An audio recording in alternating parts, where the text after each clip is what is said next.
കൂട്ടുകാരെ, എല്ലാ കൂട്ടുകാർക്കും മിഠായി കഥകളിലേക്ക് സ്വാഗതം. ഒരു ഹോജ കഥ കേട്ടാലോ? കഥയുടെ പേര് മരം കാക്കുന്ന കഴുത. അവതരിപ്പിക്കുന്നത് മനോജ് കുമാർ പൂളയ്ക്കൽ. നസറുദ്ദീൻ ഹോജ തൻ്റെ കഴുതയോടൊപ്പം ചന്തയിൽ നിന്ന് മടങ്ങുകയായിരുന്നു. ഇടയ്ക്ക് ഒരു സ്ഥലത്ത് വിശ്രമിക്കാനിരുന്നപ്പോൾ ഹോജ കഴുതയെ ഒരു മരത്തിൽ കെട്ടി.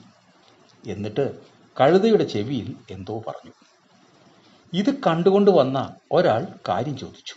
ഹോജ ശബ്ദം താഴ്ത്തി പറഞ്ഞു, കഴുതയ്ക്ക് ആത്മവിശ്വാസം കൊടുത്തതാ. കെട്ടിയിട്ടു എന്ന് തോന്നിയാൽ കഴുതയ്ക്ക് വിഷമം തോന്നില്ലേ? അതുകൊണ്ട് കഴുതയോട് ഞാൻ പറഞ്ഞത് ഇതാണ്. ഈ മരം വല്ലാതെ ആടിയുലയുന്നു, ഏത് നിമിഷവും താഴെ വീഴാം. അതുകൊണ്ട് ഞാൻ കയറിട്ട് കെട്ടിയിട്ടുണ്ട്. നീ മരം വീഴാതെ വലിച്ചു പിടിച്ചേക്കണേ. കണ്ടോ, അവൻ അഭിമാനത്തോടെ നിൽക്കുന്നത്. മരം വീഴാത്തത് താൻ കയറിൽ പിടിച്ചത് കൊണ്ടാണെന്നാണ് കഴുത വിചാരിച്ചിരിക്കുന്നത്. കൂട്ടുകാർക്ക് കഥ ഇഷ്ടമായോ?